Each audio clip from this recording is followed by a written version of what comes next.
Hey YouTube, there is actually 3 events going on this weekend. Now, none of these events were big enough to put in its own video. So what I'm going to do is I'm going to combine all 3 events, go over the events quickly, and tell you which Pokemon you need to focus on for GBL in each event. The Fossil Research Day here is the one you should focus on because it has the most GBL relevant Pokemon. But we'll look at the other 2 events just to give you a kind of quick 101 on what they are. So let's start with this Fossil Research Day. Fossil Research Day is not new. This thing comes around at least once a year, maybe twice a year. So event themed field research tasks will give you Tyrant and Amora. And then wild encounters with Omanyte, Kabuto, Lileep, Anorith, Cranidos, Shieldon, Tortuga, and Archon if you're lucky, yada yada yada yada. So there are a couple relevant GBL Pokemon here. Let's start with the Tyrant because Tyrant is sort of a weird one. Do you need to get it right away? Do you need to build it up? Absolutely not. I used the Tyrant in very limited metas before in it was a unique, I think it was Gym Breakers or Factions or one of the two where it was a limited meta. And Tyrant was one of the Pokemon. And it's kind of a fun Pokemon to play. Now, again, you probably won't ever use it on the Open Great League. 126 attack, so middle attack with not enough defense or stamina. So it's a pretty glassy Pokemon. But it has Dragon Tail, Dragon Claw, and Ancient Power. And then 6 weaknesses, 5 resistances. So you almost never use this Pokemon. I had fun with it when I used it. Tyrantrum is the evolved form. And it's even more glassy, obviously, but not enough to get the attack up. So these Pokemon are probably not the ones you want to focus on. I would focus on Aurorus. So Amora there becomes Aurorus. Now, Aurorus is... I always talk about how there's 90 usable Great League Pokemon. And Aurorus is one that is ranked 66 in the Open Great League on PvPoke. And you will see 0 to 1 in a complete 3-month season, despite it being ranked 66. And the reason for that is this typing here, Rock and Ice. So stat-wise, not bad. 113 attack, 106 defense. Defense is a bit low, but lots of stamina, 164. 1979 overall, right? I always look for that sort of 2000 range. And then moveset, you got that Powder Snow. So kind of fast-ish charging, not the most amazing, but fast charging. Then you got a Weather Ball spam with same type attack bonus. And then you got a Meteor Beam, and a Meteor Beam is a fantastic move. 60 for 144 here for a 2.4. And not only that, it boosts your attack guaranteed. So it only takes 16 to get to the first one. So if you are getting to a nuke at 16 and that then boosts your Powder Snow Weather Ball combo, it actually could be it at times gets out of control and is very, very, very strong. Now the con, and the main reason it's not used is right here. It's typing. It is Rock Ice. So again, I always say, when I look at, this is my analysis, but when I look at typings, if you have 3 weaknesses or less, or let's say 2 weaknesses or less, you are in a fantastic spot. If you have 3 or more weaknesses, I downgrade you as a GBL Pokemon. And you better offset that with insane stats and stuff like that. And so there's certain Pokemon that can do that. For example, Clodsire. Clodsire is a poison ground. So it has 4 weaknesses. It is weak to ground, ice, psychic, water. So does that mean I'm never going to play Clodsire? Well, of course not. Clodsire has the insane low attack with the high defense and insane stamina. Super bulky. Poison Sting, one of the best fast moves in the game. Definitely for energy generation. Plus got that buff there.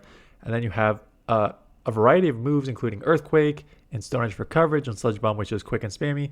So you can get by with having sort of that many weaknesses. Not when your stat product is good, not amazing. And again, your moveset is good, not amazing. But 6 weaknesses is tough to overcome. Double weak to fighting, double weak to steel, and then single weak to grass, ground, rock, and water. And the problem with this is fighting, ground, and water have been key meta for the past, since season 1, essentially. These 3 have been super meta. Steel now buffed with the Bullet Punch, Scizor, which is everywhere. So between the Scizor and the Fighters and the Grounds and the Waters, Grass is kind of gone now, but even maybe like a Rock here and there, it's just too many weaknesses to play.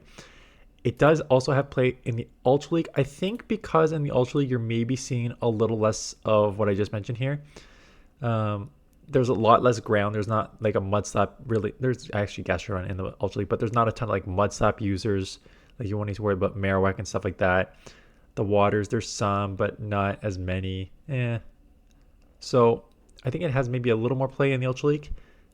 But limited cups, I think, is where it's going to... If you get this thing in a limited cup where Rock and Ice is in, and it limits your weaknesses, so like if there's not a lot of these weaknesses, this thing is very, very strong. So I would myself get one of those if you do not have one. If you want something that is meta relevant immediately, Lileep, for those of you who do not know, is Credilli. And I know you know what Credilli is because it is freaking everywhere. The Discord is going nuts in frustration with seeing Scizor. They said 3 Pokemon, Scizor, Credilli, and I forget the third Pokemon is everywhere. And yes, not surprising. This Pokemon still saying running with Acid. Quite honestly, I've seen more running Bullet Seed than I have with Acid. I think both are viable. Acid gives you more damage here.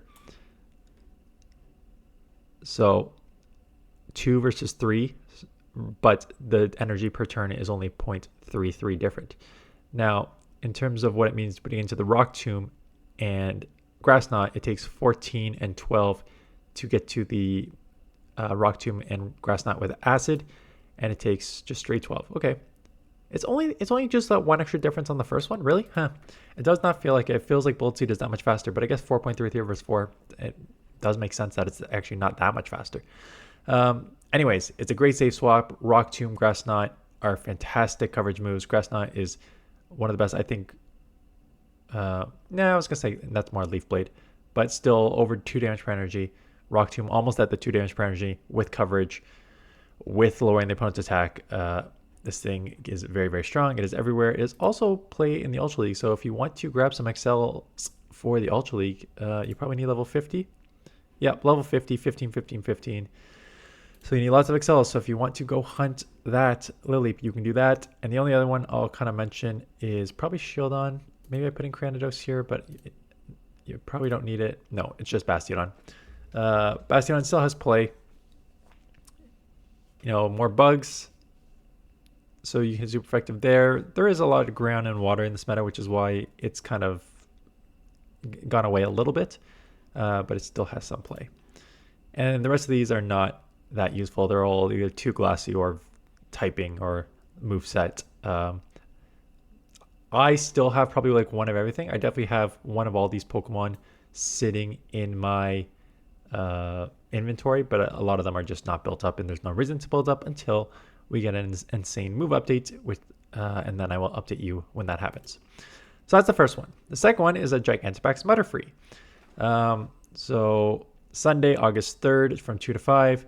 If you care about Gigantamax, you know, I know that the rewards from these Gigantamax is like a lot. I probably have not done many at all. Just again, time issue with family here. But Butterfree, as someone who just actually finished playing Fire Red, as I do every summer, just for fun, yeah, it's not good. And it's never going to be good. I don't know. 126 attack, so not a glass cannon, but okay attack. Lower defense and stamina, 1769 overall. 5 weaknesses. Again, when you get into that sort of 5 weakness issue, I just kind of mentioned, like, it's tough to overcome unless you have an insane moveset. And you do not have an insane moveset, so absolutely useless. If you want to do Gigantamax and get all that, have fun, enjoy your community. Otherwise, there is another event on Sunday. This one is extended to Wednesday. It is a Sweet Encounters Sweet Swarm event. Now, it is event-themed field research and time research, but only for 2 Pokemon, Combi and Swirlix. Event bonuses are lure modules activated during the event will last for 1 hour, attract themed event, and then increased chance of shiny Pokemon. Not much to this event. I will say 2 things. Combi is like a 750 750 dust, something like that. Is it definitely boosted dust? I think it's 750 if I remember. And if you can get this from field research, it's a good time to stack it. So for those of you who do not know how to stack it, you get it into your, you get the field research, whatever it is. You get it, you start the encounter, and then you run from it, and it will stack above your research tasks. So that when you get a 3 times dust event or a 4 times dust event, you just lock in and just use that 4 times dust on these 750 dust catches, and you just have a bunch of them stacked. So if you want to get a bunch of encounters and stack them, I think that's the best way to do this event. Swirlix is Slurpuff, and as you can see in the Open Great League, 514. Again, I've seen it have play in limited cups. It's only a fairy, only weak to poison and steel, which both got buffed this season. Stats, 116, 119, 139, so not bad. Not amazing, but not bad. But it does have fast fairy wind. And when you have fairy wind, you only take 14 to the play rough, only 14 to the flamethrower, which you have as the coverage for your steals, which are weak to. So there have been limited cups where it's just like fairy and a couple other where this Pokemon has had play. But if you're looking at the Open Great League, it's not going to have much play. Ultra League, I don't think it's going to have much play either. No, there's definitely just other 254, so it's ranked better, but there's definitely other fairies that I would rather use in the Ultra League there too. So 3 events this weekend. Again, a few GBL Pokemon you need to look out for. The most immediate one is the Credilli if you want to get that to have it in the Open Great League. Otherwise, there's some other ones that you should maybe just kind of get and hold and maybe use in limited cup like Auroras there. But that is it. So thanks for watching and hope you have a good weekend. I'll see you guys in the next one.